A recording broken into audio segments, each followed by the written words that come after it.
आपका हमारे इस YouTube चैनल एजुकेशनल प्लेटफॉर्म में।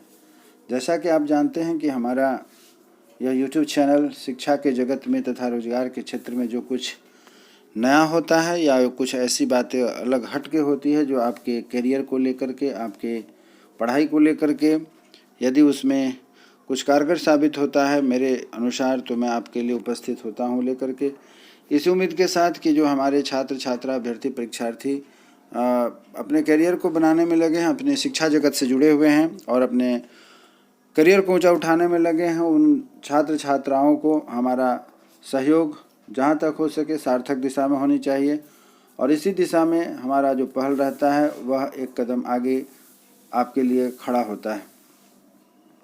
आज की इस कड़ी में हम लोग बात करने वाले हैं कि बीएड प्रथम सत्र के कुछ क्वेश्चन पेपर जो अभी लगातार मैं लेकर के आ रहा हूं, उसी की अगली कड़ी है जिसमें BRABU Bihar university BEd first year examinations जो हुए हैं उसके 2018 के प्रीवियस क्वेश्चंस हैं। हमारा यह प्रयास है कि आपको तैयारी में आसानी हो, मदद मिले, जिससे कि आप अच्छे मार्क्स लेकर के एक अच्छे शिक्षक के रूप में अपनी सेवा दे सके, जिससे कि आपके मेहनत का फल आपको मिले, आपके परिवार को मिले, समाज को मिले, बच्चों को मिले, पूरे देश को जिसका लाभ मिल सके। इसी प्रयास में मैं आपके साथ खड़ा हूं। ज़्यादा बात को न बढ़ाते हुए अब सीधे अपने काम के मुद्दे की बात पर आते हैं कि यदि आप हमारे इस वीडियो को आखिरी तक देख रहे हैं as a student, BEd students, तो आपके लिए यह वीडियो काफ़ी कारगर साबित होगा, क्योंकि परीक्षा हाल में जब आप जाते हैं तो वहाँ बिल्कुल असहाय होते हैं। कोई भी आपको आपकी प्रश्न पेपर को समझा कर बता कर के आगे कैसे लिखना है, क्या करें जिससे अच्छे मार्क्स आएँ, अच्छे अंक आए, कोई नहीं बताता है। शिक्षक जो होते हैं उनका कार्य है आपकी निगरानी करना, आपका अटेंडेंस बनवाना, आपकी जो बाकी अन्य डॉक्यूमेंट्री है उसको फुलफिल करना, जिससे कि आपका रिजल्ट पेंडिंग ना हो। क्वेश्चन पेपर में क्या है, कहाँ है, कैसे है, इसके बारे में कोई भी आपके शिक्षक वहाँ नहीं होते हैं। वैसी स्थिति में हमारा यह वीडियो आपके लिए बहुत ही कारगर साबित हो सकता है। यदि हमारे इस वीडियो को आखिरी तक आप देखते हैं, अच्छा लगे तो लाइक शेयर करें और विशेष हमारे तरफ से जो प्रयास होता है उसकी सूचना आपको सबसे पहले मिले।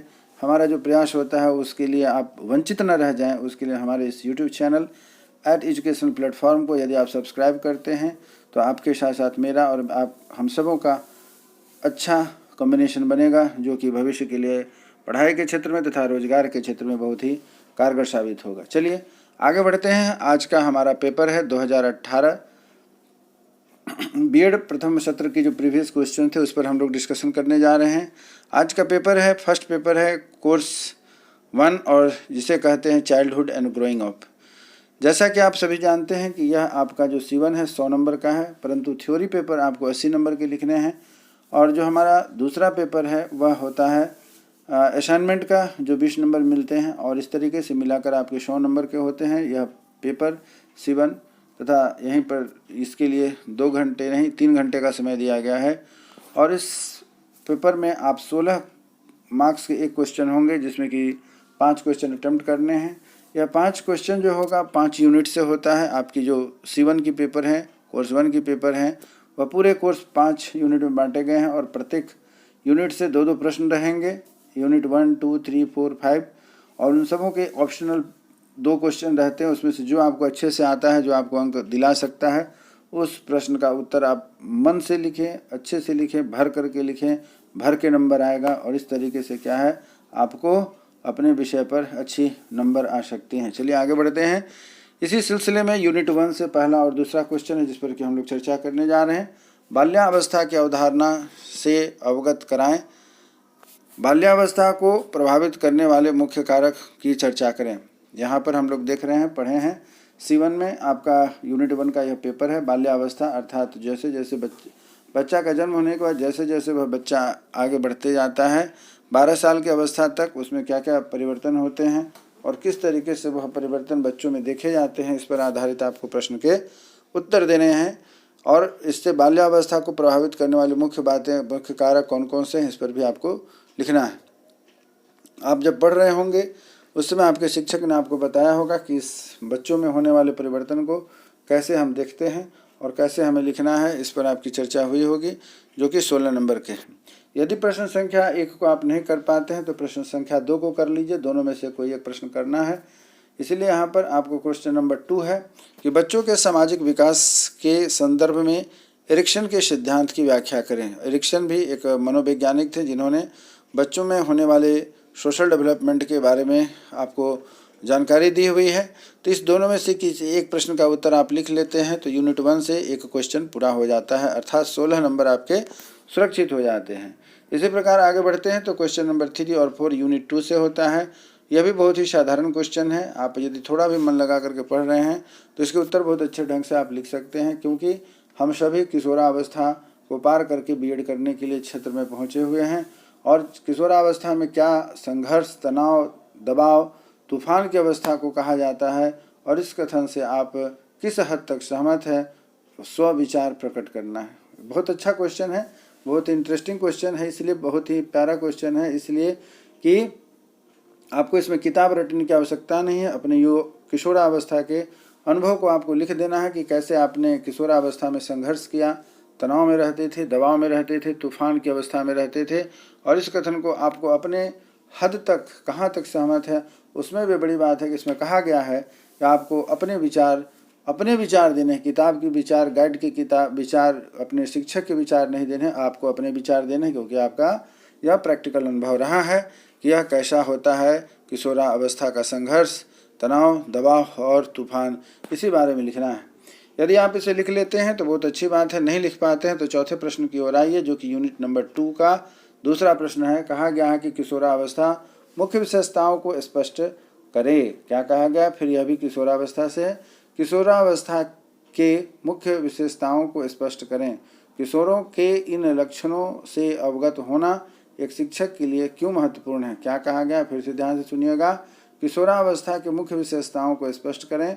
किशोरों के इन लक्षणों से अवगत होना एक शिक्षक के लिए क्यों महत्वपूर्ण होता है, इस पर आपको जवाब देना है।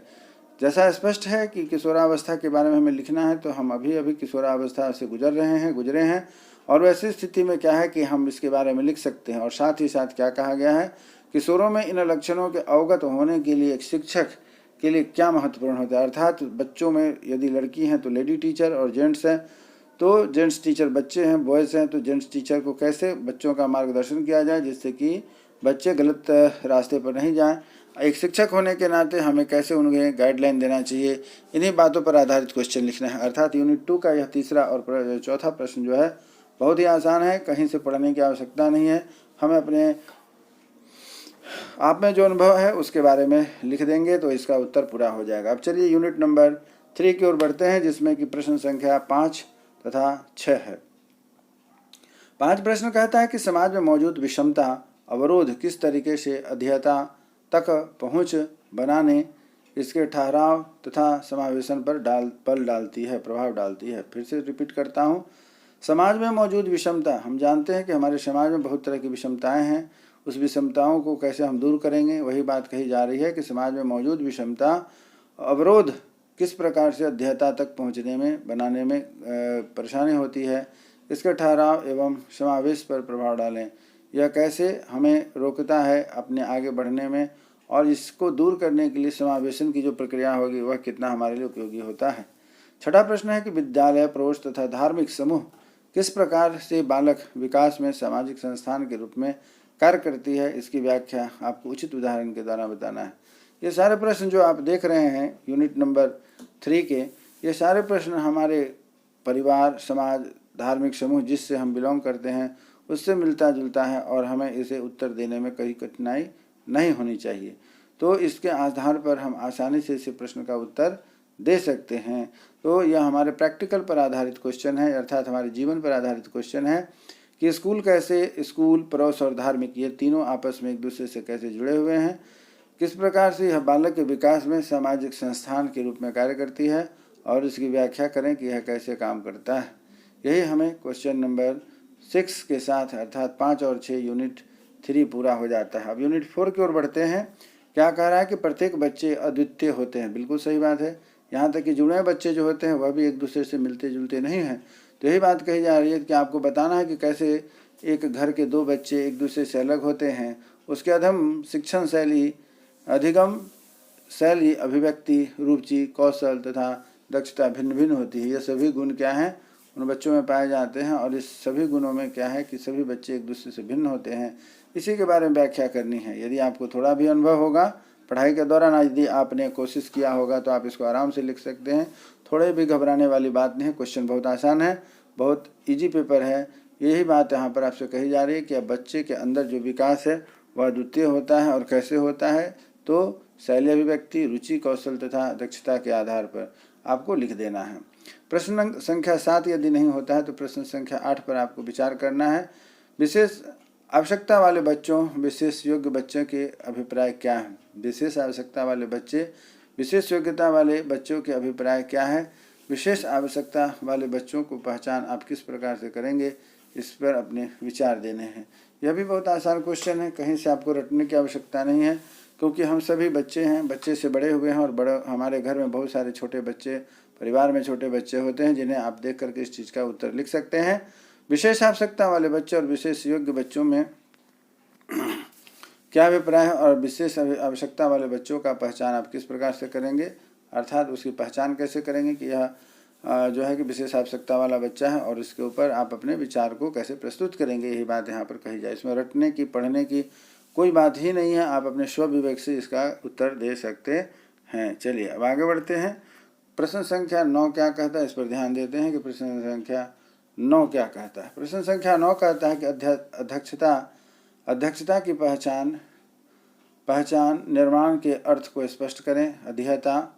अध्येता के पहचान निर्माण में मीडिया, प्रौद्योगिकी एवं समय समूह के प्रभावों की चर्चा करें। तो फिर से हम एक बार इस क्वेश्चन को रिपीट करता हूं कि अध्येता के पहचान निर्माण को अर्थ को स्पष्ट करें तथा अध्येता के पहचान निर्माण में मीडिया, प्रौद्योगिकी एवं समय समूह के प्रभावों को चर्चा करना है। 9 प्रश्न हो गया। 10वां प्रश्न है यूनिट नंबर 5 अर्थात 9 और 10 2 क्वेश्चन है, उसमें से किसी एक प्रश्न का जवाब आपको देना है। तो 10वां प्रश्न कहता है अध्येता का पहचान निर्माण किस प्रकार होता है, सामाजिक एवं संस्थागत संदर्भ अस्मिता निर्माण में किस प्रकार प्रभावी होता है। इस तरीके से यूनिट 5, 9 और 10 जो है वह पूरा होता है और आपको किसी एक प्रश्न के जवाब देने हैं प्रत्येक यूनिट से और इस तरीके से आपका हो जाता है 5 प्रश्न, 10 में से 5 प्रश्न के उत्तर देने हैं और आप इस प्रकार जो है कि 16 नंबर का एक होता है, 16 पंचे 80 मार्क्स आपको अपने हाथ में होते हैं, जिसे लिख करके आपको अपना हासिल करना होता है। इसका सेकंड पेपर है कोर्स 2, जिसे हम कॉन्टेम्प्रेरी इंडिया एंड एजुकेशन के नाम से जानते हैं। यह विषय भी आपका 100 मार्क्स का है, जिसमें 80 नंबर की थ्योरी होती है, जो आप विश्वविद्यालय में जा करके अपने निर्गत गंतव्य पर पहुंच करके इसका उत्तर आप करते हैं।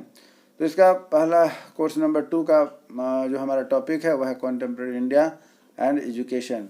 पहला प्रश्न यह कहा जाता है, प्रश्न यह है कि शिक्षा क्या है, इसके विस्तृत अर्थ, कारण, शिक्षा के व्यक्तित्व और सामाजिक उद्देश्यों पर प्रकाश डालना है। इसका दूसरा जो पेपर का जो हमारा यहाँ फर्स्ट क्वेश्चन है यूनिट 1 से, उसे यहाँ हम लोग डिस्कशन कर रहे हैं। शिक्षा क्या है अर्थात एजुकेशन क्या है, इस पर हम लोग चर्चा कर रहे हैं। इसे विस्तृत अर्थ के साथ हमें समझना चाहिए, उसके कारण को समझना चाहिए कि क्यों हमें एजुकेशन लेना चाहिए और क्या, कहाँ, कैसे है, जिससे कि हमारे व्यक्तित्व और सामाजिक दोनों ही पर इसका प्रभाव पड़ेगा। हम जिस माहौल में रहते हैं, जिस परिस्थिति में रहते हैं, उसके अनुसार जो है कि हमारे बच्चे भी हमसे सीखते हैं। इसीलिए कहा गया कि शिक्षा क्या है, इसके विस्तृत कारण, शिक्षा के अभिव्यक्ति तथा सामाजिक उद्देश्यों पर प्रकाश डालना है। इसी का वर्ग यूनिट 1 का पहला क्वेश्चन हो गया। दूसरा प्रश्न कहता है शिक्षा प्रदान करने के विभिन्न तरीकों को बताएं। शिक्षा प्रदान करने के विभिन्न तरीकों को बताएं और वर्तमान समय में शिक्षा प्रदान करने के इन तरीकों की विवेचना पर अपने विचार को प्रकट करना है। शिक्षा प्रदान करने में विभिन्न तरीकों को अर्थात हम कौन कौन सा तरीका का प्रयोग करके क्या करते हैं, एजुकेशन ग्रहण करते हैं। वर्तमान समय में शिक्षा प्रदान करने के लिए इन तरीकों की औचित्य पर कितना प्रश्न संकट उठा है, इस पर हम लोगों को चर्चा करना है। यूनिट नंबर 3 में यूनिट नंबर 2 का क्वेश्चन नंबर 3 और 4 है। वह कहता है कि शिक्षा आयोग जो 1964 से 1966 के बीच में आई थी अनुसंधान को बताते हुए यह समझाने का प्रयास किया गया है कि राष्ट्र विकास में आयोग का क्या योगदान है। जो उस समय जो राष्ट्रीय शिक्षा आयोग बनी हुई थी, जिसे कि यूजीसी के नाम से भी जाना जाता है, उसकी क्या इम्पोर्टेंस है इस आपका शिक्षा आयोग में, इसके बारे में हम लोग को यहाँ पर उत्तर लिखना है कि शिक्षा आयोग 1964 से 66 में जो निर्गत हुई थी, उसमें क्या कहा गया है राष्ट्र के विकास में, यह कैसे हमारे लिए उपयोगी है, इस पर आपको कहना है, लिखना है। चौथा प्रश्न कहता है कि भारत में लोकतांत्रिक मूल्यों को कायम रखने में शिक्षा के क्षेत्र में क्या क्या प्रयत्न किए गए हैं, विस्तार पूर्वक अपने पक्ष को रखना है। तो इस प्रकार से यूनिट 2 का कोई जो दोनों में से एक प्रश्न है, इसका जवाब आपको देना है जो आपको अच्छे से आता है, और बाद बाकी उस पर अब हम लोग आगे प्रश्न की ओर बढ़ते हैं। प्रश्न कहता है कि अब हम लोग बढ़ रहे हैं जिसमें देखते हैं कि आप चौथा है कि भारत में लोकतांत्रिक मूल्यों को कायम रखने हेतु शिक्षा के क्षेत्र में क्या प्रयत्न करने चाहिए, विस्तार पूर्वक हमें बताना है। अर्थात भारत में जो लोकतांत्रिक व्यवस्था है, लोकतांत्रिक मतलब डेमोक्रेसी, डेमोक्रेसी मतलब प्रजातंत्र, प्रजातंत्र मतलब लोकतांत्रिक जो व्यवस्था है, उसको कायम रखने हेतु शिक्षा के क्षेत्र में क्या प्रयत्न करने चाहिए, शिक्षा के क्षेत्र में हमें क्या प्रयास करना चाहिए जिससे कि हमारी शिक्षा का स्तर जो है कि अच्छा उठ सके। पांचवा प्रश्न यह कहता है कि आदर्श के मुख्य बातों को उजागर कर तथा वर्तमान शिक्षा अवस्था में इन्हें निहितार्थ विवेचना करना है। शिक्षा और दर्शन एक ही विवेचना करना है। पांचवा प्रश्न था आदर्शवाद की मुख्य बातों को उजागर करें तथा वर्तमान शैक्षिक उद्देश्य में इसके निहितार्थ की विवेचना करें। अच्छा, अब है छठा नंबर प्रश्न अर्थात यूनिट नंबर 3 है। कहता है कि शिक्षा एवं दर्शन एक ही सिक्का के दो पहलू के समान ही एक दूसरे को विभिन्न क्षेत्रों पर बांट कर बोध कराते हैं, जिसके बारे में हम लोग यहाँ पर पढ़ रहे हैं। तो यूनिट 3 आपका पूरा होता है और इस प्रकार हम यूनिट नंबर 4 में बढ़ते हैं, जिसमें पहला प्रश्न यह है कि महात्मा गांधी के शैक्षिक विचारों एवं प्रयोगों का विश्लेषण करें। उसके बाद है क्वेश्चन नंबर 8 कहता है कि फ्रोबेल के शैक्षिक योगदान की विस्तार पूर्वक चर्चा करने हैं। अब इस तरीके से यूनिट 4 हमारा पूरा हो जाता है, प्रश्न संख्या 7 और 8। अब आता है प्रश्न संख्या 9 और 10, जिस पर हम लोग चर्चा करने जा रहे हैं।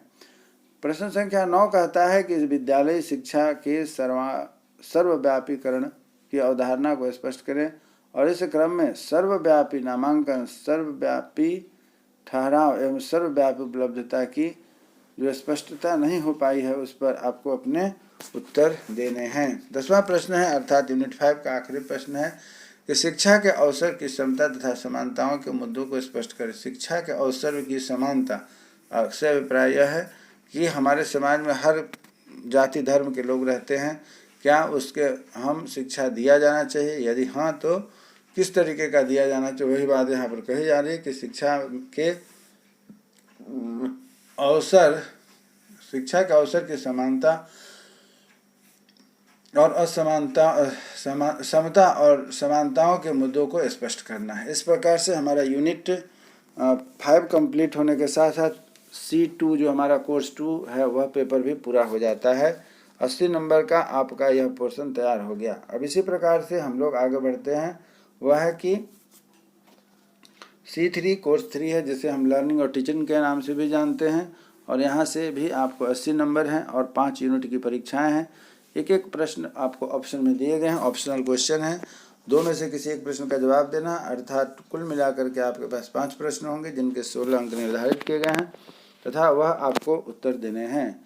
आगे बढ़ते हैं कि क्या कहता है प्रश्न को, अधिगम से संबंधित व्यवहारवादी सिद्धांत का आलोचनात्मक विश्लेषण करें तथा वर्तमान समय में इस सिद्धांत की क्या उपयोगिता है। किस सिद्धांत की बात यहाँ पर हो रही है, अधिगम से संबंधित व्यवहारवादी सिद्धांत की यहाँ पर व्याख्या हो रही है कि इसको हम कैसे अपने यूज में ला सकते हैं। अर्थात अधिगम से संबंधित व्यवहारवादी सिद्धांत की आलोचना विश्लेषण करें तथा वर्तमान समय में इस सिद्धांत की क्या उपयोगिता है, उस पर आपको थोड़ा फोकस डालना है।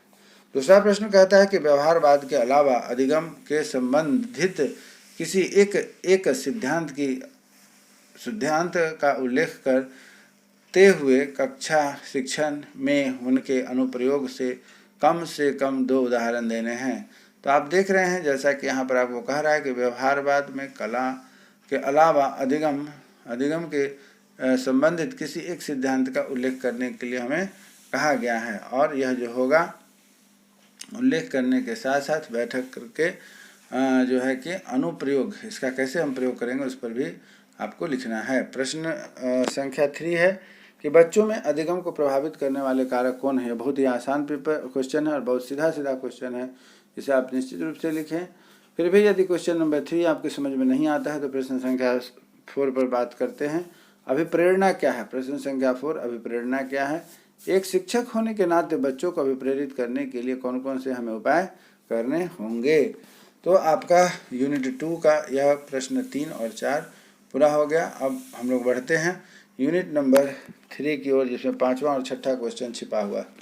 शिक्षण क्या है? शिक्षण की अवधारणाओं और शिक्षण योजना पर इसके प्रभाव को स्पष्ट करें। शिक्षण क्या है? अर्थात जो हम पढ़ाते हैं बच्चों को उसे हम टीचिंग कहते हैं। तो प्रश्न है आपसे कि टीचिंग, व्हाट इज टीचिंग, अर्थात शिक्षण क्या है तथा शिक्षण की अवधारणाओं और शिक्षण योजना पर इसके प्रभाव को स्पष्ट करना है। इसी प्रकार प्रश्न संख्या 6 कहता है कि प्रभावी शिक्षक से उनका क्या अभिप्राय है। प्रभावी शिक्षक से आपका क्या अभिप्राय है? प्रभावी शिक्षक के मुख्य गुणों का वर्णन आपको करना है। शिक्षक की जो क्वालिटी है उसके बारे में आपको यहाँ पर बताना है। शिक्षक क्या है, कैसे हैं, कैसा होना चाहिए, कैसा नहीं होना चाहिए, इन सभी चीज़ों को आपको उन्हें बताना है, गुण को।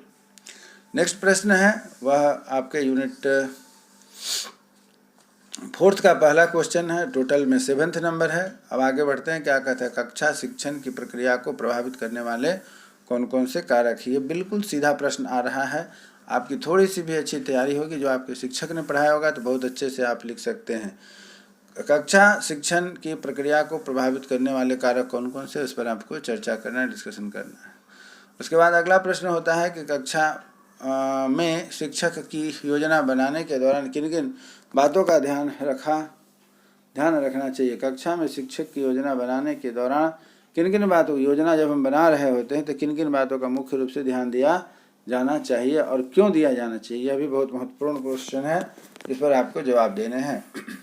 क्वेश्चन नंबर 9 कहता है कि सीखने सिखाने की प्रक्रिया में शिक्षक की समकालीन भूमिका को चर्चा करें। क्या कहा गया, फिर से सुनिए। सीखने सिखाने अर्थात लर्निंग टीचिंग की प्रक्रिया जो प्रोसेस है उसके अनुसार शिक्षक की समकालीन भूमिका क्या है। सभी शिक्षक एक साथ यदि छुट्टी में चले जाते हैं या सभी शिक्षक शिक्षण की प्रक्रिया में किसी भी अन्यत्र कार्य में लग जाते हैं तो वहाँ पर क्या है कि उनके लिए यह कार्य कठिन हो जाता है। इसीलिए कहा गया कि सीखने सिखाने की प्रक्रिया में शिक्षक की समकालीन भूमिका को वर्णन करना है। अब 10वां प्रश्न कहता है कि पाठ्य योजना क्या है। पाठ्य योजना क्या है भाई? तो लेसन प्लान जिसको हम कहते हैं उसे पाठ्य योजना भी कहते हैं, और इसकी आवश्यकता एवं विषय संभावनाओं पर वर्णन करने हैं। पाठ्य योजना अर्थात लेसन प्लान करना है और इसके आवश्यकता एवं विभिन्न संभावनाओं को प्रकट करना है। चलिए, तो इस प्रकार से हमारा कोर्स नंबर 3 पूरा हुआ। कोर्स 4 की ओर हम बढ़ते हैं। जो हमें जानकारी होनी चाहिए कि यह 40 नंबर का थ्योरी पेपर है, 10 नंबर का प्रैक्टिकल नंबर है, जो संभवतः असाइनमेंट के द्वारा आपको प्राप्त होता है। अब प्रश्न हमारे पास क्या है उस पर हम ध्यान देते हैं। यहाँ भी आपको ऑप्शन के साथ में प्रश्न मिलेंगे। उन प्रश्नों में से आप जो अच्छा लगे, किन्हीं 5 प्रश्नों के उत्तर देने हैं। कहा कि 3 क्वेश्चंस के उत्तर देने हैं, भाषा को परिभाषित करिए, अर्थात भाषा क्या है, कहाँ है, कैसे, सब आप समझते हैं, इसका उत्तर देना है। इसके क्षेत्र एवं महत्व पर प्रकाश डालना। किसका? तो भाषा के बारे में क्षेत्र और महत्व पर प्रकाश आपको डालना है। दूसरा कहता है प्रश्न कि स्किनर के बच्चों के सीखने की प्रक्रिया विधि को समझाइए। स्किनर साहब ने बच्चों के सीखने की जो प्रक्रिया है उसमें अपना संशोधन करके कुछ कैलेंडर बनाया था, जिस पर कि यहाँ पर बात कही जा रही है कि स्किनर के बच्चों को सीखने की प्रक्रिया विधि को समझाएं। उसके बाद है कि 3रा नंबर कहता है कि पाठ्यचर्या से आप क्या समझते हैं, अर्थात करिकुलम जो किताबें होती हैं जो स्कूल का सिस्टम होता है उसे हम कहते हैं। और पाठ्यचर्या में भाषा का महत्व तथा भूमिका पर भी विवेचना करना है। तो इस तरीके से हमें यह देखना है। क्वेश्चन नंबर 2 का तीसरा प्रश्न हुआ। क्वेश्चन नंबर 2 का चौथा प्रश्न कहता है कि बहुभाषिता क्या है। बहुभाषिता को विभिन्न समस्याओं की विवेचना करें। यह हो गया यूनिट नंबर 2। अब आखिरी यूनिट है वह है 3, जो कि 5 और 6 क्वेश्चन को अटेम्प्ट करने को कहता है। इस दोनों में से कोई एक आपको बनाने रहते हैं। और ज्ञानानुशासन क्या समझते हैं, इसके महत्व, क्षेत्र तथा प्रकृति की क्या विशेषता होती है, इस पर भी विचार करना होगा। उसके बाद है कि शैक्षिक अनुशासन की परिभाषा करें। शैक्षिक अनुशासन की परिभाषा करें। शैक्षिक अनुशासन के इतिहास एवं महत्व की विवेचना करिए। शैक्षिक अनुसंधान के परिभाषित करें, अर्थात जो है हमारा जो शैक्षिक अनुशासन एजुकेशनल डिसिप्लिन जो होता है उसके बारे में आपसे पूछा जा रहा है। और साथ ही साथ शैक्षिक अनुशासन के इतिहास एवं अध्ययन की भी बात हो रही है यहाँ पर। अब है कोर्स नंबर हमारा कोर्स नंबर 5 है, जिसमें अंडरस्टैंडिंग डिसिप्लिन एंड सब्जेक्ट है। इसमें भी 40 नंबर की थ्योरी है, 10 नंबर असाइनमेंट में होता है, जो कि महाविद्यालय देता है और इसके लिए आपके पास पर्याप्त समय होता है। अब आगे बढ़ते हैं। प्रश्न कोर्स नंबर 5 का understanding the discipline and subject, इस पर हम लोगों को डिस्कशन करना है। इसमें समय आपको 3 घंटे रहेंगे तथा टाइम टेबल 40 जो आपका होता है मार्क्स जो है वह 40 नंबर के रहेंगे और टाइम टेबल यह 3 घंटे के रहेंगे। आगे बढ़ते हैं। वह कौन कौन से 3 प्रश्न हैं जो आपको आसान लगते हैं। तो पहला प्रश्न कहता है कि समग्र रूप से किसी अनुशासन के खूबियों एवं कार्यक्रमों से अवगत कराएं। क्या कहा गया? पहला प्रश्न कहता है कि समग्र रूप से किसी ज्ञानानुशासन की खूबियों एवं कमजोरियों को आपको बताना है। अर्थात जो व्यक्ति ज्ञान अनुशासन अर्थात कि वह जो अनुशासन के साथ साथ जो हम ज्ञान सीखते हैं उसकी खूबियों और खामियों में क्या क्या दिक्कतें हैं उसके बारे में यहाँ पर लिखने के लिए कहा जा रहा है। दूसरा प्रश्न है कि किसी ज्ञान या ज्ञान अनुशासन को वर्गीकृत करने की आवश्यकता क्यों होती है। किसी ज्ञान या ज्ञान अनुशासन को वर्गीकृत करने की क्या आवश्यकता होती है। विभिन्न अनुशासन को वर्गीकृत करना है, अर्थात यूँ समझिए कि फिर से आपको अनुशासन पढ़ना है और उसी के बारे में यहाँ पर लिख देना है। तीसरा प्रश्न कहता है कि विषय पारंगतता है ना कि अभिक्रिया एवं उनके महत्वपूर्ण लक्षणों को आपको बताना है। Give the meaning of the mastery over the subjects and discuss the on its features. यह बहुत अच्छा प्रश्न है आपके लिए और सीधा सीधा प्रश्न है, कहीं से घुमाने या लाई लपटाई करने की कहीं कोई ज़रूरत नहीं है। चौथा प्रश्न इसी तरह सीधे सीधा प्रश्न कहता है कि शिक्षा में अनुसंधान की क्या आवश्यकता है। शिक्षा में अनुसंधान की क्या आवश्यकता है। शैक्षिक क्षेत्र में इससे होने वाले लाभों की चर्चा करना है।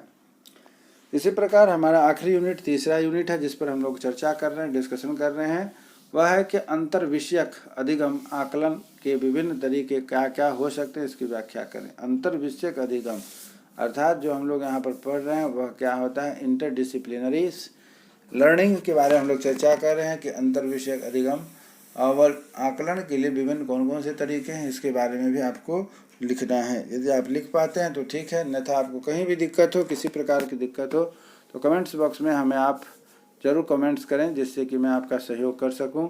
और साथ ही साथ क्या है कि हमारे चैनल को सब्सक्राइब करते रहें।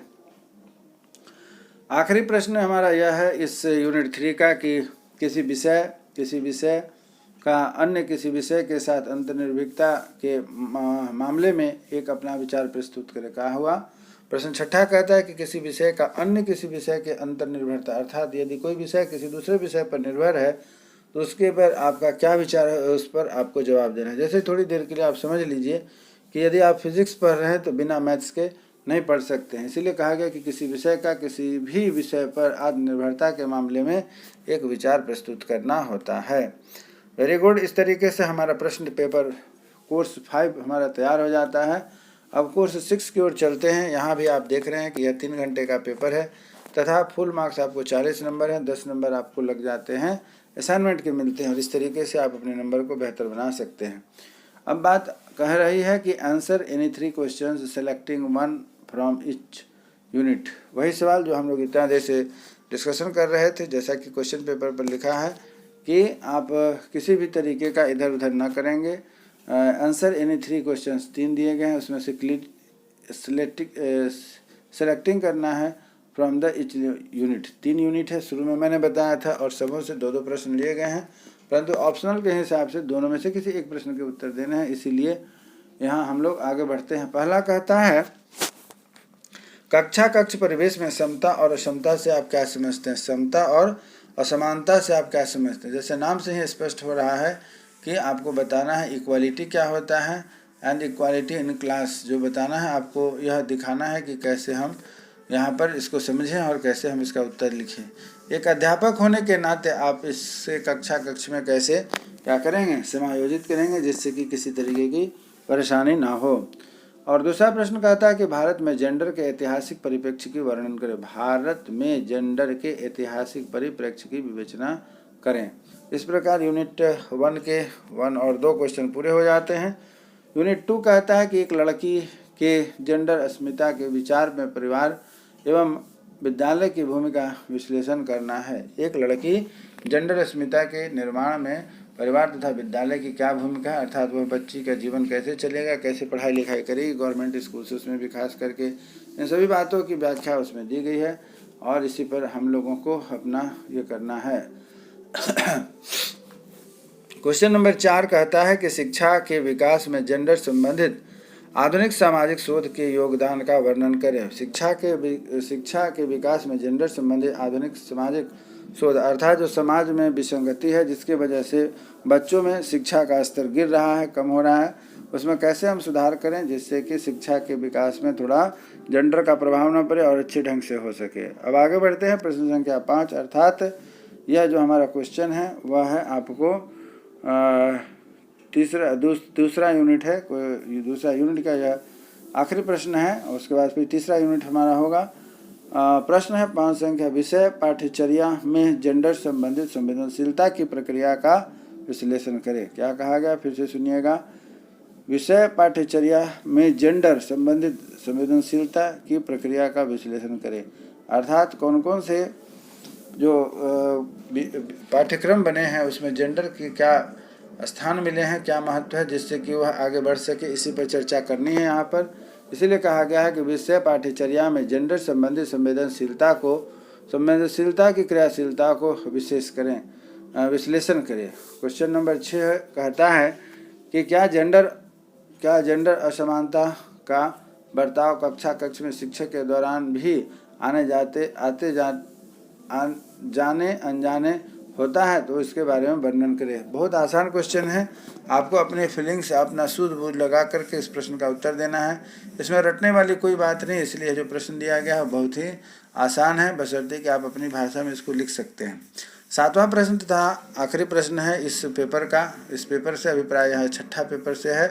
कहता है कि बिहार पाठ्यचर्या की रूपरेखा 2008 के आधार पर माध्यमिक पाठ्यपुस्तक से जेंडर संबंधित मुद्दा के बारे में आपको बताना है। तो यह प्रश्न है आपका, जो कि तीसरा यूनिट का यह क्वेश्चन है। अब बात बाकी रह गई बात कि आप जिन प्रश्नों का उत्तर नहीं जानते हैं, नहीं समझ पा रहे हैं, तो कृपया आप हमारे इस YouTube चैनल में दिए गए सब्सक्राइब करने के बाद जो है कि आप देखेंगे इसमें क्वेश्चन कॉपी का कैसे क्या व्यवस्था है, इसके बारे में आपको यहाँ पर लिखना है। चलिए आगे बढ़ते हैं कि अब हम लोग बढ़ते हैं अपना 6 पेपर ख़त्म होने के बाद। अब आ जाता है हमारा पेडागोजी में कौन कौन से पेपर हैं इस पर हम लोग चर्चा करते हैं। पहला पेपर हमारा 40 नंबर का है और 7A है पेडागोजी ऑफ हिस्ट्री। ज़्यादा इसमें नहीं बात करेंगे हम लोग, क्योंकि हमारे पास आगे अभी बहुत सारे टॉपिक है जिस पर डिस्कशन करना है। थ्योरी आपके 40 नंबर के हैं, 10 असाइनमेंट पर है तथा 3 घंटे में इसे पूरा करना है। इसमें भी सेम कहानी है कि 6 क्वेश्चन रहेंगे, 3 यूनिट से आपको एक ऑप्शन मिला करके 3 प्रश्न के जवाब देने हैं। पहला कहता है कि इतिहास शिक्षण के महत्व का वर्णन करें। इतिहास शिक्षण अर्थात जो हम बच्चों को पढ़ाते हैं उसमें हिस्ट्री का अर्थात टीचिंग ऑफ हिस्ट्री जो है वह कितना हमारे लिए महत्वपूर्ण है, इस पर आपको बच्चों को ध्यान देना है। यह प्रश्न यदि नहीं समझ में आता है तो इसके नीचे दूसरा प्रश्न है, उसका जवाब आपको देना है कि इतिहास शिक्षण के सामान्य उद्देश्यों की व्याख्या करें। अर्थात क्या कह रहा है, इतिहास शिक्षण एवं सामान्य उद्देश्य, आप बच्चों को इतिहास क्यों पढ़ाना चाहते हैं, इसके उद्देश्य को आपको लिखना है। ये यूनिट 1 के क्वेश्चन हो जाते हैं। यूनिट 2 के 2 क्वेश्चन हैं, क्वेश्चन नंबर 3 और 4। इसी दोनों में से आपको समझ करके किसी एक प्रश्न के उत्तर देने हैं। प्रश्न नंबर 3 कहता है कि पाठ्यक्रम निर्माण के मुख्य सिद्धांतों के उल्लेख करें। अर्थात जब हम पाठ्यक्रम बना रहे होते तो उसमें किन किन सिद्धांतों का उपयोग होता है, इन सभी बातों को समझने के लिए क्या बिहार के माध्यमिक विद्यालयों को पढ़ाया जाने वाला इतिहास के पाठ्यक्रम में ये प्रयुक्त हो सकते हैं। फिर से मैं रिपीट करता हूँ, पाठ्यक्रम निर्माण के मुख्य सिद्धांतों का उल्लेख कीजिए। क्या बिहार के माध्यमिक विद्यालयों में पढ़ाए जाने वाले इतिहास के पाठ्यक्रम में ये उपयुक्त हो सकते हैं? यदि हाँ तो आपको इसके बारे में विस्तृत बताना है। प्रश्न नंबर 4 कहता है कि पाठ्यक्रम में सुधार से आप क्या समझते हैं? बिहार विद्यालय परीक्षा समिति BSEB पर आधारित इतिहास के पाठ्यक्रम के सुधार में आप क्या अपना सुझाव देते हैं, इस पर आपको बताना है। क्वेश्चन नंबर 5 कहता है कि इतिहास शिक्षण की कहानी विधि का उल्लेख करें। अर्थात इतिहास पढ़ाने में हम शिक्षक जो हैं कैसे बच्चों को कहानी के रूप में उनको पढ़ाते हैं, समझाते हैं, जिससे कि बच्चे भूल नहीं सके। इसी विधि को यहाँ पर कहा गया है। इतिहास शिक्षण की कहानी विधि को आप उल्लेख करिए। 6वां प्रश्न कहता है निम्नलिखित में से किन्हीं 2 प्रश्नों के उत्तर दीजिए। पहला कहता है इतिहास शिक्षण के क्या उद्देश्य है। दूसरा कहता है कि सामाजिक विज्ञान शिक्षण के संदर्भ में बताएं। गौ कहता है कि इतिहास शिक्षण में आगमन विधि तथा इतिहास शिक्षण में परियोजना विधि के बारे में आपको बताना है। तो कुल मिलाकर के 6 प्रश्न में से आपको 3 प्रश्नों के ही जवाब देने हैं। आप अच्छे से तैयारी करिए और अच्छे से इसकी परीक्षा लिखिए। चलिए आगे बढ़ते हैं। इसी प्रकार पेडागोजी नंबर 6 क्या कहता है, इस पर हम लोग ध्यान देते हैं। पेडागोजी 6 कहता है कि वो है नागरिक शास्त्र, 40 अंक है तथा समय 3 दिए गए हैं, 3 घंटे का। और इसमें भी आपको 3 प्रश्न ही अटेम्प्ट करने हैं। 3 यूनिट से 6 क्वेश्चन रहेंगे, 2, लेकिन आपको लिखना एक ही है जो आपको अच्छे से आता है। पहला प्रश्न है कि नागरिक शास्त्र से आप क्या समझते हैं तथा माध्यमिक स्तर पर नागरिक शास्त्र विश्लेषण के महत्व एवं क्षेत्र का चर्चा करना है। क्या कहा गया है? नागरिक शास्त्र से आप क्या समझते हैं तथा माध्यमिक स्तर पर नागरिक शास्त्र शिक्षण के महत्व एवं क्षेत्र पर आपको चर्चा करना है।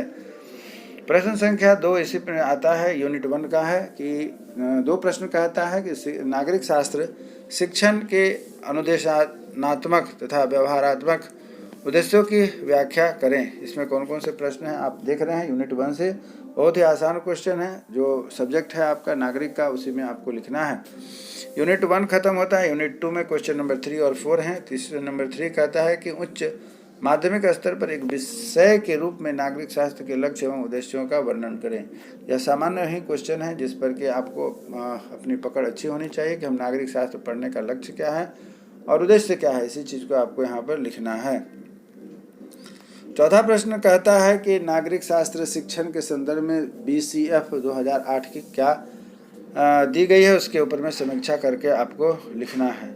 इसी तरीके से प्रश्न नंबर जो आपका यूनिट 3 है उसमें 2 प्रश्न है, प्रश्न संख्या 5 और 6। इसमें आपको लिखना है। 5 नंबर कहता है कि वाद विवाद विचार विमर्श विधि क्या होता है, इससे गुणों और दोष को बताना है। तथा 6ठा प्रश्न कहता है कि कंप्यूटर सहायक अनुदेशक को परिभाषित करिए तथा नागरिकता में इसके महत्व को दिखाएं।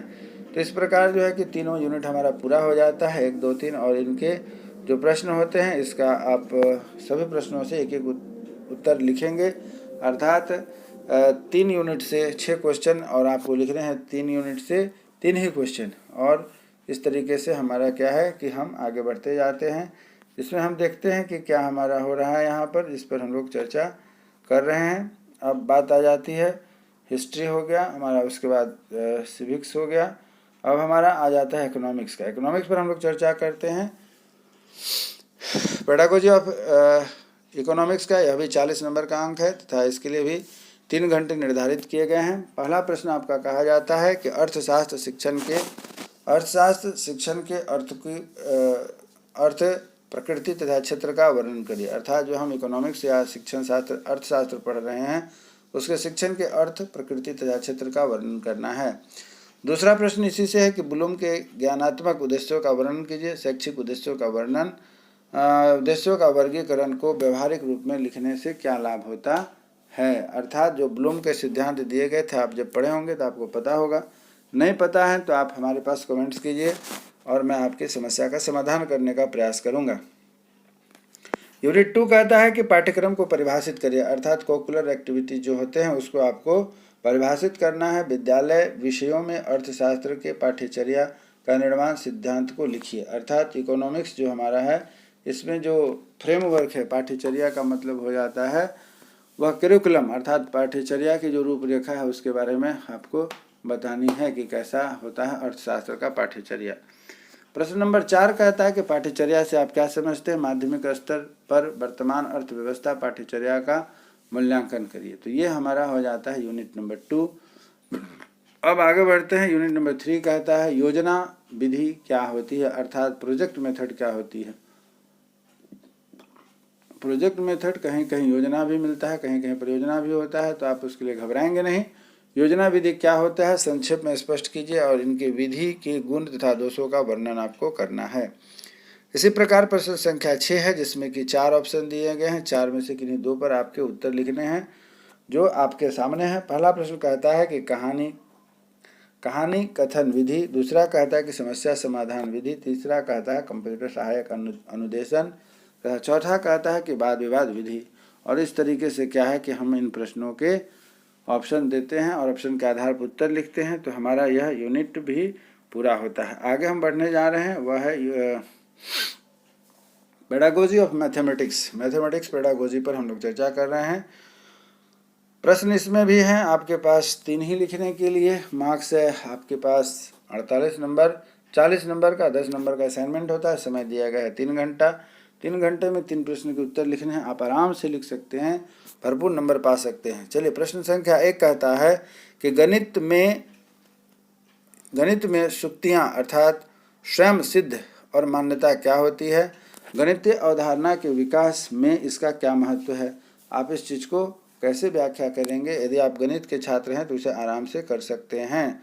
दूसरा इसी का प्रश्न है, अर्थात यूनिट 1 का दूसरा प्रश्न कहता है कि अनुदेश और व्यवहार के संदर्भ में गणित शिक्षण के उद्देश्यों का वर्णन करें। इसको कहा जाता है कि अनुदेशन तथा व्यवहार संदर्भ में गणित के शिक्षण के उद्देश्य की व्याख्या करनी है। प्रश्न संख्या 3 और 4 हमारा यूनिट नंबर 2 से है। 3 कहता है कि गणित पाठ्यचर्या के निर्माण के आधार तथा सिद्धांत का वर्णन करें। गणित पाठ्यचर्या के निर्माण के आधार तथा सिद्धांत का वर्णन करें। और इसी का चौथा प्रश्न है कि माध्यमिक विद्यालय के पाठ्यचर्या में गणित विषय के स्थान की चर्चा करें। माध्यमिक विद्यालय में पाठ्यचर्या अर्थात जो वहाँ पर करिकुलम चल रहा है उसमें गणित के विषय के स्थान की चर्चा करना, अर्थात उसमें गणित का क्या महत्व है। माध्यमिक विद्यालय में जो गणित पढ़ाई जाती है, गणित क्यों पढ़ाया जाए, इस पर हम लोगों को चर्चा करना है। 5वां और 6ठा अर्थात यूनिट 3 से क्वेश्चन जो है वह है 5वां कहता है कि गणित शिक्षण में कौन कौन से गुण हैं तथा दक्षताएं होनी चाहिए। गणित सामान्य रूप से सभी लोग नहीं पढ़ा सकते हैं, इसलिए कहा गणित शिक्षक में कौन कौन से गुण तथा दक्षताएं होनी चाहिए, विस्तार से वर्णन करें। अब बात आती है कि 6ठा प्रश्न है, इसमें से 2 प्रश्न के उत्तर देने हैं 4 में से। पहला प्रश्न कहता है कि गणित की समस्या समाधान विधि क्या है। दूसरा है गणित प्रयोगशाला विधि क्या है। तीसरा है कि गणितीय अवधारणा के निर्माण में आवश्यक एवं पर्याप्त शर्त कौन कौन से हैं। चौथा कहता है कि गणितीय अवधारणा के विकास पर पाठ्यपुस्तक एवं सहायक सामग्रियों की भूमिका बताएं कि गणित के शिक्षण में क्या क्या हमारे लिए उपयोगी सामग्री होती है। इसी प्रकार हम आगे बढ़ते हैं। यह हमारा क्वेश्चन हो जाता है पेडागोजी ऑफ फिजिकल साइंस। आज फिजिकल साइंस में जो आपके फिजिक्स और केमिस्ट्री दोनों पेपर आ जाते हैं, इसका आप लोग ध्यान दीजिएगा। इसमें घबराने की कोई बात नहीं है कि हम केमिस्ट्री के हैं, फिजिक्स के हैं, कि हम क्या हैं। तो आपको पता होना चाहिए कि पेडागोजी और फिजिकल साइंस में फिजिक्स और केमिस्ट्री दोनों आते हैं। तो यहाँ यह भी थ्योरी है जो 40 नंबर का 3 घंटे का पेपर होगा और आपको 3 प्रश्नों के उत्तर देने हैं। 3 यूनिट से 2-2 ऑप्शनल पेपर हैं, उसमें क्वेश्चन है, उसमें से एक एक प्रश्न के उत्तर देने हैं आपको।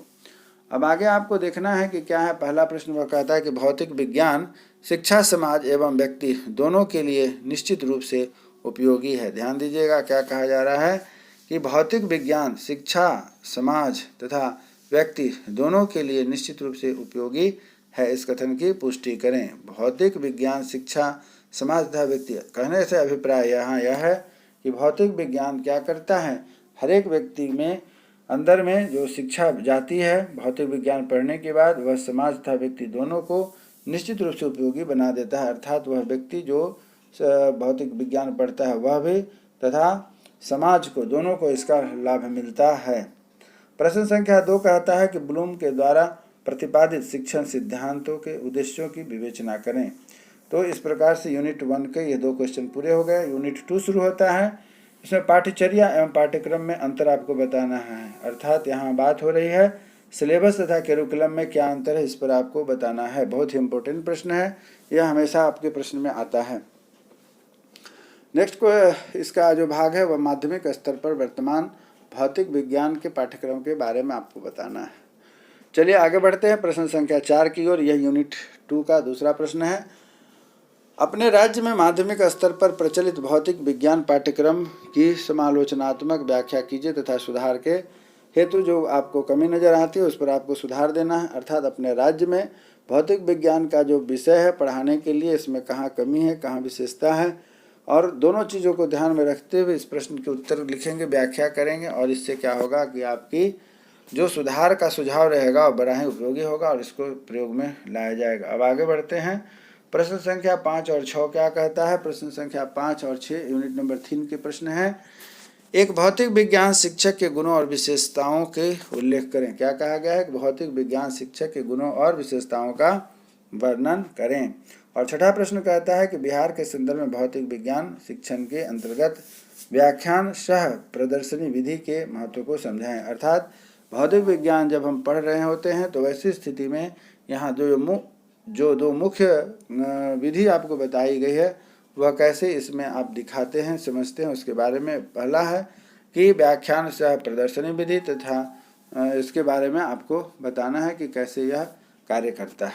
चलिए आगे बढ़ते हैं। पेडागोजी ऑफ बायोलॉजिकल साइंस में देखते हैं। इसमें भी आपके 40 अंक के यह पेपर हैं, 3 घंटे में लिखना है, अर्थात 3 प्रश्नों के उत्तर देने हैं और उत्तर जो रहेंगे वह आपकी जो यह 40 नंबर की पेपर है 3 यूनिट में है उसी का यहाँ पर हिस्सा है। पहला प्रश्न है कि जीव विज्ञान शिक्षा के क्षेत्र एवं इसकी उपयोगिता को बताना है। कहने से तो अभिप्राय यह हुआ कि हम एक विद्यार्थी के तौर पर यदि हैं तो विज्ञान हमें क्यों पढ़ना चाहिए, उसमें भी जीव विज्ञान, इसका क्षेत्र क्या है, कहाँ है और इसकी उपयोगिता क्या है, इसके बारे में आपको वर्णन करना है। प्रश्न संख्या 2 कहता है कि जीव विज्ञान के क्षेत्र में हो रहे प्रगति को स्पष्ट करते हुए महान भारतीय जीव विज्ञानी डॉक्टर हरगोविंद खुराना एवं बिरबल साहनी के योगदान का उल्लेख करिए। अर्थात क्या कहा जा रहा है कि जीव विज्ञान की प्रगति में इन 2 महापुरुषों के अर्थात डॉक्टर हरगोविंद खुराना एवं बिरबल साहनी के जो प्रयास थे वह कितना कारगर हुए समाज के लिए विज्ञान, जीव विज्ञान के क्षेत्र में होने वाली प्रगति से, इसी के बारे में आपको लिखना है। प्रश्न संख्या 3 कहता है कि शब्द पाठ्यचर्या से आप क्या तात्पर्य है तथा पाठ्यचर्या निर्माण के सिद्धांत की स्पष्ट करें। प्रश्न यह हुआ कि करिकुलम जिससे हम कहते हैं पाठ्यचर्या उसे ही कहा जाता है, क्या समझते हैं, तथा करिकुलम जो है उसके बनाने में किन किन बातों को ध्यान रखना है, इस पर आपको व्याख्या करनी है। यूनिट नंबर 2 का यह दूसरा प्रश्न है कि माध्यमिक स्तर पर जीव विज्ञान पाठ्यचर्या सुधार हेतु BCF 2008 के सुझावों को स्पष्ट करें। अर्थात यहाँ जो हम लोगों को पढ़ना है माध्यमिक स्तर पर जीव विज्ञान पाठ्य सुधार की जो प्रक्रिया है BCF 2008 उसके बारे में यहाँ पर व्याख्या करना है। अब तीसरा यूनिट हमारे पास आता है वह है कि अभिक्रमित अनुसन विधि के स्पष्ट करते हुए यह विधि जीव विज्ञान के शिक्षण तथा अधिगम से कितना उपयोगी है, इसके बारे में आपको बताना है। और छठा प्रश्न है सिद्ध करें कि जीव विज्ञान शिक्षण के सामुदायिक संसाधन काफ़ी उपयोगी हो सकते हैं। अर्थात यह आपको बताना है कि जीव विज्ञान के शिक्षण में पढ़ाने के लिए सामुदायिक संसाधन अर्थात वैसे संसाधन होने चाहिए जो कि हमारे समाज से जुड़े हो और बहुउपयोगी हो। इसी को हम बहुदायिक संसाधन के रूप में कहते हैं। यह कैसे हमारे लिए उपयोगी है। तो आपने यहाँ पर अभी देखा कि यह 3 यूनिट से 6 प्रश्न हैं, इसमें से भी ऑप्शनल रहेंगे। आप जिसे अच्छे से जानते हैं उसे ही अच्छे से लिख करके ला सकते हैं। अगला प्रश्न है हमारा पेडागोजी का होम साइंस है, जिसे में भी 40 नंबर के प्रश्न पूछे जाते हैं। 10 नंबर आपके असाइनमेंट में होंगे, कुल मिला के 50 नंबर का यह पेपर होता है। पहला प्रश्न है कि गृह विज्ञान की परिभाषित कीजिए तथा माध्यमिक विद्यालयों में गृह विज्ञान शिक्षण के उद्देश्यों को बताएं। क्यों हम माध्यमिक स्तर में स्कूल में बच्चों को होम साइंस अर्थात गृह विज्ञान पढ़ाएं तथा गृह विज्ञान की परिभाषा और माध्यमिक विद्यालयों में इसको ये करना है। अब प्रश्न यहाँ दूसरा जो बन रहा है वह यह बनता है कि स्वास्थ्य तथा स्वच्छता से आप क्या समझते हैं, इसका अध्ययन गृह विज्ञान के अंतर्गत क्यों किया जाना चाहिए। अर्थात स्वास्थ्य और स्वच्छता जो दोनों टॉपिक है इसे हमें विज्ञान के गृह विज्ञान में क्यों रखना है, और यदि रखना है तो आप इसके बारे में अपने विचार को बताएं तथा स्पष्ट करें। प्रश्न संख्या 3 अर्थात यूनिट नंबर 2 कहता है कि गृह विज्ञान विषय में मूल्यांकन का स्वरूप कैसा होना चाहिए। गृह विज्ञान विकास में मूल्यांकन का स्वरूप कैसा होना चाहिए। अर्थात आज के वर्तमान समय में जो बच्चों की पढ़ाई हो रही है उसके तहत जो मूल्यांकन हो रहा है वह कहीं न कहीं बच्चों के साथ सही मूल्यांकन नहीं हो रहा है। इसी चीज़ को ध्यान में रखते हुए यहाँ पर बात उठाई गई है कि वर्तमान मूल्यांकन पद्धति के गुण और दोष दोनों को आपको बताना है, जिससे कि शिक्षार्थी, विद्यार्थी, समाज समूह को इसका लाभ मिल सकेगा। आगे बढ़ते हैं। प्रश्न संख्या 4 कहा जा रहा है कि पाठ्यचर्या को परिभाषित करें। वर्तमान गृह विज्ञान पाठ्यचर्या में सुधार की क्यों आवश्यकता पड़ती है। फिर से सुनिए क्या कह रहा है कि पाठ्यचर्या की परिभाषित कीजिए तथा वर्तमान गृह विज्ञान पाठ्यचर्या में सुधार की क्यों आवश्यकता होती है। अर्थात हमें करिकुलम में बीच बीच में सुधार की क्या आवश्यकता है, हमें क्यों करना चाहिए। अगला प्रश्न है कि प्रश्न संख्या 5 माध्यमिक स्तर पर गृह विज्ञान शिक्षण के श्रव्य दृश्य सामग्री के महत्व को बताएं। अर्थात ऑडियो, अर्थात यह हुआ कि ऑडियो विजुअल ऐड जो हमारे पास मिलता है, जिससे कि हम बच्चों को म्यूज़िक के साथ, दृश्य के साथ साथ बोल करके भी सिखाते हैं, समझाते हैं, उसका क्या महत्व है, क्यों हमें इसका प्रयोग करना चाहिए, इसी बात पर चर्चा हमें करनी है। और छठा है और आखिरी प्रश्न है इस यूनिट का, वह है कि गृह विज्ञान शिक्षण में पर्यटन का क्या महत्व है, इसके बारे में आपको बताना है। गृह विज्ञान शिक्षण में पर्यटन का जो आप होम साइंस पढ़ेंगे उसमें बच्चों को लेकर के बाहर जाने से क्या इसका महत्व बनता है, इसके बारे में हमको बताना है। प्रश्न अब आ गया आपका पेडागोजी, हिंदी का प्रश्न है। अब इसके बाद आपको हो जाएगा संस्कृत का। तो हिंदी पेडागोजी में आपके पास 6 प्रश्न हैं, उसी तरीके से 40 अंक दिए गए हैं और 40 अंक हैं आपके थ्योरी के, जबकि 10 अंक होंगे असाइनमेंट के। दोनों मिलाकर के आपके रिजल्ट बनते हैं। पेडागोजी हिंदी क्या कहता है, इस पर हम लोग ध्यान देते हैं। पहला प्रश्न कहता है कि भाषा को परिभाषित करते हुए इनके कार्यों का वर्णन कीजिए। और दूसरा प्रश्न कहता है कि मातृभाषा शिक्षण में आने वाली कठिनाइयों का वर्णन कीजिए। मातृभाषा शिक्षण में आने वाली कठिनाइयों का वर्णन कीजिए। तो पहला 1 और 2 क्वेश्चन जो हुआ यूनिट 1 का हो गया। अब यूनिट 2 के 2 प्रश्न हैं। पहला कहता है कि पाठ्यचर्या के अर्थ समझाएं एवं पाठ्यचर्या के निर्माण में सिद्धांतों का वर्णन करें। चौथा है कि हिंदी भाषा शिक्षण के पाठ्य पुस्तकों के महत्व एवं गुणों का उल्लेख कीजिए। यह हो गया यूनिट 2। यूनिट 3 कहता है कि कहानी शिक्षण पर आधारित एक पाठ्य योजना बनाएं, अर्थात लेसन प्लान बना करके आपको प्रोड्यूस करना है। और साथ ही साथ छठा प्रश्न जो है उसमें ऑप्शन दिए गए हैं, 4 प्रश्न है, उसमें से 2 के उत्तर लिखने हैं। हिंदी भाषा शिक्षण में व्याकरण का क्या स्थान है। हिंदी भाषा शिक्षण में व्याकरण का क्या स्थान है। ख कहता है कि आगमन निगमन विधि में विश्व विधि में क्या स्थान है। तीसरा कहा जाता है संक्षेपीकरण क्या है तथा वाक्य विधि क्या है। यहाँ पर हम लोगों को जो 4 प्रश्न दिए गए हैं छठा में, उसमें से 2 प्रश्न के जवाब हम लोगों को लिखने हैं। और इस प्रकार से पेडागोजी हिंदी समाप्त होता है। पेडागोजी संस्कृत में हम लोग आगे बढ़ते हैं। प्रश्न संख्या जो है इसमें भी 6 दिए गए हैं तथा इसमें मार्किंग की संख्या भी 40 है। 10 असाइनमेंट में रहेगा तथा 40 नंबर की आपकी थ्योरी के पेपर होती हैं।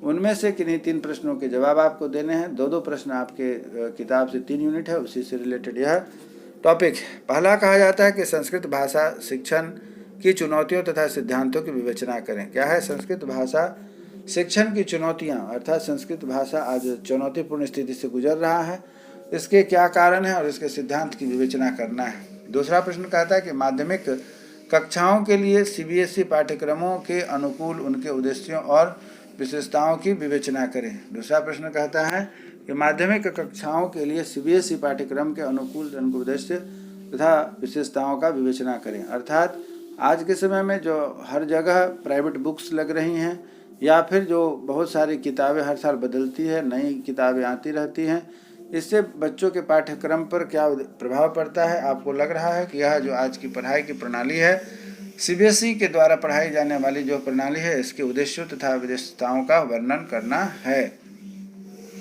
प्रश्न संख्या 3 कहता है कि प्राचीन तथा शास्त्रीय भाषाओं के संस्कृत पाठ्यक्रम की आवश्यकता की विवेचना करें।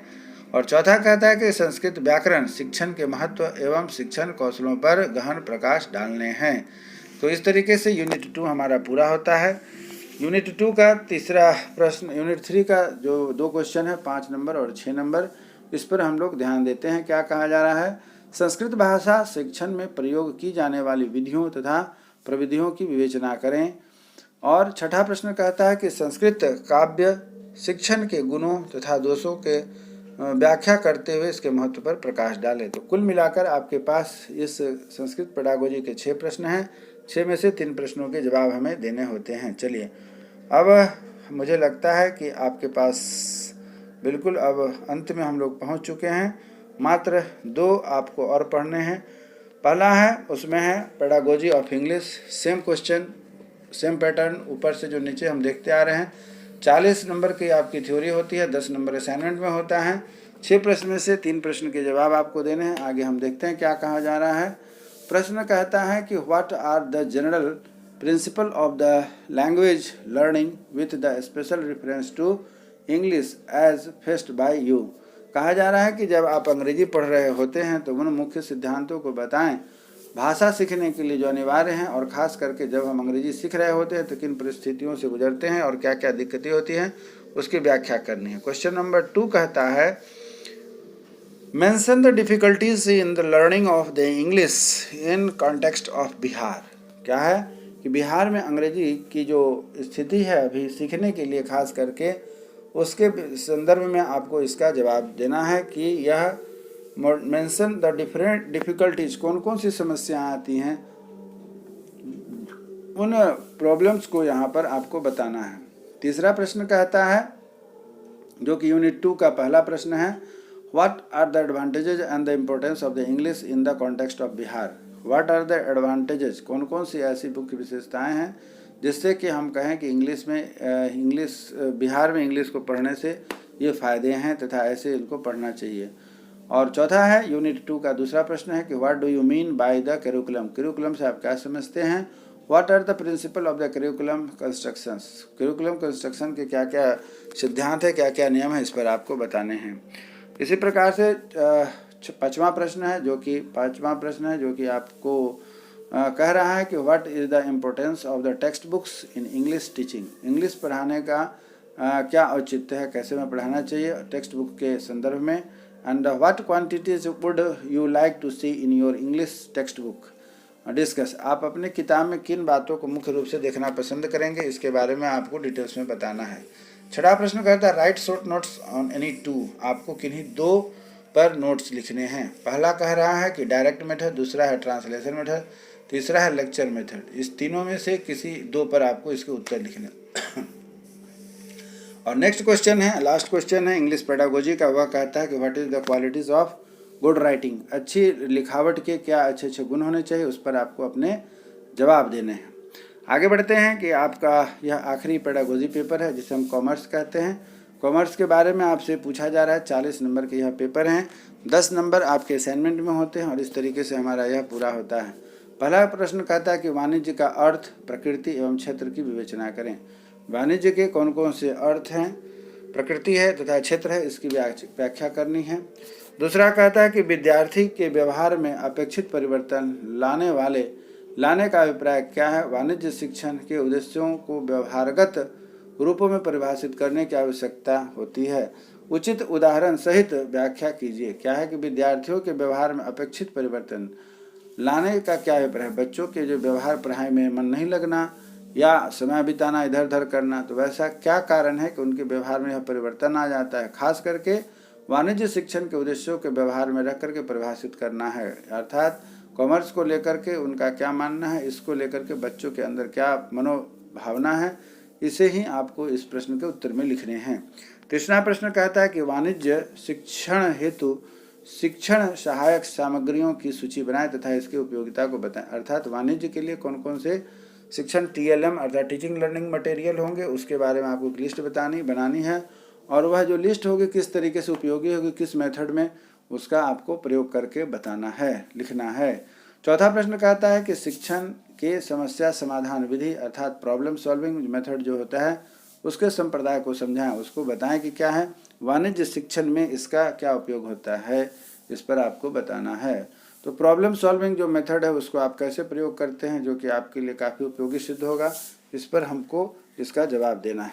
पांचवा प्रश्न है इसी प्रकार कि एक अच्छी वाणिज्य पुस्तक पाठ्य पुस्तक की क्या विशेषता होंगी, विस्तार पूर्वक बताइए। बहुत ही महत्वपूर्ण क्वेश्चन है, बहुत अच्छा क्वेश्चन है कि अच्छी वाणिज्य पुस्तक जो होगी उसकी क्या विशेषता होगी, क्योंकि आज बाजार में बहुत सारी किताबें बिक रही है और सभी किताबें बिक भी रही है, लेकिन क्वालिटी बेस्ड बुक यहाँ नहीं मिल पाती है।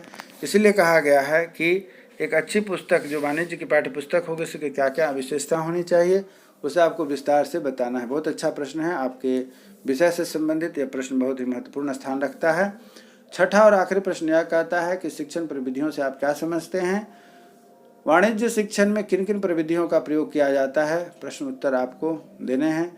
यह कैसे प्रश्न पूरा होता है, इस पर आप ध्यान दीजिएगा कि वाणिज्य पढ़ाने के लिए किन किन सी प्रविधियों का तथा किन किन सी विधियों का प्रयोग किया जाता है, जिससे कि हम कॉमर्स को अच्छे से पढ़ा सकते हैं, समझा करके पढ़ा सकते हैं, बता सकते हैं। तो मित्रों, विद्यार्थियों, परीक्षार्थियों, यह आज का हमारा 2018 बीएड का यह जो फर्स्ट ईयर का जो पेपर है और सभी पेपर हमारा रिवीजन पूरा होता है, डिस्कशन पूरा होता है। और उम्मीद करता हूं कि आप हमारे साथ इसी प्रकार बने रहें, जिससे कि आगे आने वाले एपिसोड में हम कुछ और नया लेकर के आपके साथ उपस्थित हों। हमारे इस YouTube चैनल के साथ जुड़े रहें, जिससे कि आने वाले समय में मैं आपके लिए गेस्ट क्वेश्चन भी डाल सकूं और आपकी परीक्षा अच्छी जा सके, और उसका नोटिफिकेशन जो बीएड के छात्र छात्रा हैं, डीएलएड के छात्र छात्रा हैं, उनके लिए जो शिक्षा जगत से जुड़े हुए छात्र छात्रा हैं, उनको यह हमारा प्रयास काफ़ी उपयोगी सिद्ध हो और आपका भी प्रयास एक सफलता के अंजाम तक ले जाए, यही हमारा और आपका प्रयास है। इस उम्मीद के साथ कि फिर आगे हम एक नए टॉपिक पर, नए वीडियो में, नए जोशो खरोश के साथ एक साथ फिर बैठेंगे, मिलेंगे, बात करेंगे, जिससे कि हमारा प्रयास और आपका प्रयास दोनों मिल करके सफल हो, कारगर साबित सिद्ध हो। तब तक के लिए जय हिंद, जय भारत।